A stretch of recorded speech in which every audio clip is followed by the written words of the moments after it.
ఆరోగ్యాభిలాషులందరికీ నా హృదయపూర్వక నమస్కారములు. బ్రెడ్ అనేసరికి చాలామంది కొద్దిగా 40 ఏళ్ళు దాటిన వాళ్ళందరికీ పూర్వం రోజులు గుర్తెచ్చుకుంటూ ఒక్కసారి జ్వరం వచ్చినప్పుడే బ్రెడ్ పాలు ఇచ్చేవారు. ఆ రోజుల్లో తప్ప ఇతర రోజులు అసలు ఎప్పుడు బ్రెడ్ తినే అవసరం కానీ అలవాటు కానీ మనకి ఎక్కువగా ఉండేది కాదు. కానీ ఈ రోజుల్లో బాగా డెవలప్ అవటం వల్ల బ్రెడ్ వాడకం బాగా పెరిగింది.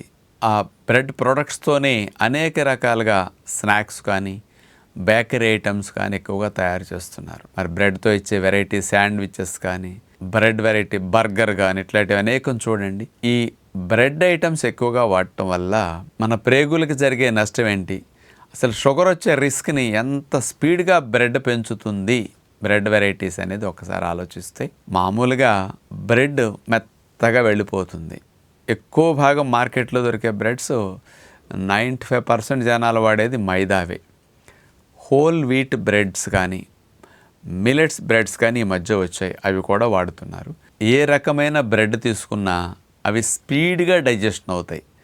ఎందుకంటే ఆ బ్రెడ్ తయారు చేసే ప్రాసెస్లో అంత స్మూత్గా మనకు అనిపిస్తాయి కదా, పైనుంచి తినేటప్పుడు కూడా లోపలికి వెళ్ళాక కూడా ప్రేగులు పొట్ట ఈజీగా బ్రేక్ డౌన్ చేయగలిగే మెకానిజం ఆ బ్రెడ్లో ఉందన్నమాట. అట్లా ఈజీగా డైజెషన్ అయిన తర్వాత రిలీజ్ అయిన గ్లూకోజ్ స్పీడ్గా బ్లడ్లోకి వెళ్ళిపోతుంది. అందులో ఉండే పీచు పదార్థాలు చాలా తక్కువ. మైదా దాంట్లో పీచు పదార్థాలు 0. అలాంటివన్నీ స్పీడ్గా బ్లడ్లోకి వెళ్ళి స్పీడ్గా గ్లూకోజ్ని పెంచుతుంటాయి. ఇలాంటి స్టడీస్ కూడా బ్రెడ్ మీద చేశారు. మామూలుగా గ్లూకోజ్ అబ్జార్ప్షన్ మామూలు ఆహారాలు తిన్నప్పుడు, ఇప్పుడు బ్రెడ్ ఎంత శక్తిని ఇస్తున్నదో లెక్క చూసారు, అంత శక్తినిచ్చే ఆహారం వేరేది పెట్టినప్పుడు 30 to 40% గ్లూకోజ్ కనుక బ్లడ్లోకి అబ్జార్బ్ అయితే, బ్రెడ్ తిన్నప్పుడు 70% గ్లూకోజ్ అబ్జార్ప్షన్ స్పీడ్గా తక్కువ టైంలో ఎక్కువ అబ్జార్బ్ అయిపోతున్నదని కూడా పరిశోధనలు రుజువు చేస్తున్నాయి. అందుకని ఈ బ్రెడ్ ద్వారా తయారైన గ్లూకోజ్ అనేది రక్తంలోకి ఒక్కసారి స్పీడ్గా వెళ్ళేసరికి దాన్ని నియంత్రించే మెకానిజంలో మరి కొవ్వుగా మార్చుకోవటం కానీ కొలెస్ట్రాల్గా కన్వర్ట్ చేయటం కానీ ఇవన్నీ ఎక్కువ యాక్టివ్ అయిపోతాయి. అందుకనే త్వరగా షుగర్ పెరగటానికి రోజు ఎంతని కంట్రోల్ చేస్తుంది శరీరం. అందుకని స్పీడ్గా గ్లూకోజ్ స్థాయిలు పెరిగేసరికి బ్లడ్ షుగర్ లెవెల్స్ పెరగటం కూడా జరుగుతున్నాయి. అందుకని షుగర్ వ్యాధి రావటానికి కూడా బ్రెడ్ ప్రొడక్ట్స్ ఎక్కువ వాడటం కారణం. ఇక రెండో విషయం ఏంటంటే, బ్రెడ్ తయారీలో గ్లూటెన్ కంటెంట్ ఎక్కువ ఉంటుంది గోధుమలు ఎక్కువ వాడటం వల్ల. ఈ గ్లూటెన్ కంటెంట్ని డైజెషన్ చేసే క్రమంలో కూడా ప్రేగుల గోడలకు ఉండే విల్లాన్ని డ్యామేజ్ చేసేస్తుంది. అంటే పోషకాలన్నీ, సూక్ష్మ పోషకాలన్నీ బ్లడ్లోకి వెళ్ళాలంటే ఆ ప్రేగుల గోడలు ఉండే విల్లా చాలా ముఖ్యం అన్నమాట. ఆ పొరలన్నీ డ్యామేజ్ అయ్యి సూక్ష్మ పోషకాలు బ్లడ్లోకి ఎంటర్ కాకుండా ఈ విల్లాన్ని డ్యామేజ్ చేస్తున్నది అనేది సైంటిఫిక్గా రుజువైన విషయం అన్నమాట. ఎందుకంటే ఆ పోషకాలు బ్లడ్లోకి వెళ్ళకపోతే చూడండి, యాంటీ ఆక్సిడెంట్స్ సూక్ష్మ పోషకాలు బ్లడ్లోకి వెళ్లకుండా నిరోధించే మెకానిజం ఇవి డ్యామేజ్ చేసేస్తున్నాయి పొరల్ని. ఇక ఇంకొక నష్టం ఏమిటంటే, ప్రేగుల్లో గుడ్ బ్యాక్టీరియా బాగా తగ్గిపోతున్నది, బ్యాడ్ బ్యాక్టీరియా పెరిగిపోతూ ఉంటుందన్నమాట. దీనివల్ల రక్షణ వ్యవస్థ గాడి తప్పటానికి, ఎందుకంటే ఇది పోషకాలు ఉండవు, ఫైబర్ ఉండదు, ఇలాంటి పోషకాలు లేని ఆహారం తీసుకున్నందువల్ల అందుకని బ్యాక్టీరియా డివిజన్ అయ్యే క్రమంలో గుడ్ బ్యాక్టీరియా తగ్గిపోవటం, చెడు బ్యాక్టీరియా పెరిగిపోవటం, దీనివల్ల ఇమ్యూనిటీ ఎఫెక్ట్ అవ్వటానికి అవకాశాలు ఎక్కువ ఉంటాయి.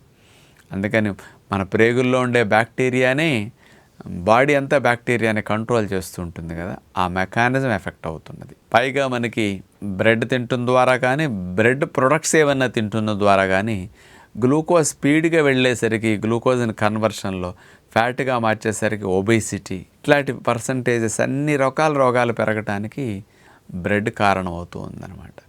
అందుకని చాలామంది ఇళ్లల్లో ఫ్రిడ్జ్లో పెట్టుకుని మరీ బ్రెడ్, ఏ టిఫిన్ లేనప్పుడు బ్రెడ్ శాండ్విచ్లు చిన్నప్పటి నుంచి పిల్లలకు అలవాటు చేసేస్తుంటారు. ఎప్పుడన్నా అకేషన్కి వాడండి, సాధ్యమైనంతవరకు ఎంత తగ్గించగలిగితే అంత మంచిది. ఎందుకంటే ఈ బ్రెడ్ తయారీలో మనం వాడే పిండి కార్బోహైడ్రేట్ చాలా ఎక్కువ పర్సంటేజ్, మామూలుగా 75-80% మధ్యలో ఈ కార్బోహైడ్రేట్ కంటెంట్ ఎక్కువ ఉంటుంది. కార్బోహైడ్రేట్స్ని ఎక్కువ పంపిస్తూ ప్రోటీన్, ఫైబర్, ఫ్యాట్ లేకుండా ఉంది అంటే ఇవన్నీ ఇట్లాంటి నష్టాలకు కారణమవుతుంటాయి. అవే కార్బోహైడ్రేట్స్ తక్కువ ఉండి ప్రోటీను, ఫైబర్ లాంటి ఎక్కువ ఉన్నప్పుడు ఈ రిస్క్ ఉండదన్నమాట. అందుకని ఇలాంటి ఆహారాలు మనం ఎంత తగ్గించడానికి ప్రయత్నం చేస్తే అంత మంచిది. పిల్లలకు కూడా చిన్నప్పటి నుంచి బ్రెడ్ ప్రొడక్ట్స్ని, బ్రెడ్ ఐటమ్స్ని ఎక్కువ అలవాటు చేయకుండా ఉండటం కూడా చాలా మంచిది.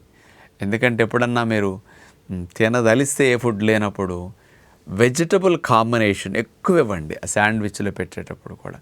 అంటే 2 లేయర్స్ బయట ఊరికే ఒక స్పూన్తో వెజిటబుల్ ముక్కలు పెట్టేసేసి అట్లా పెడతారు.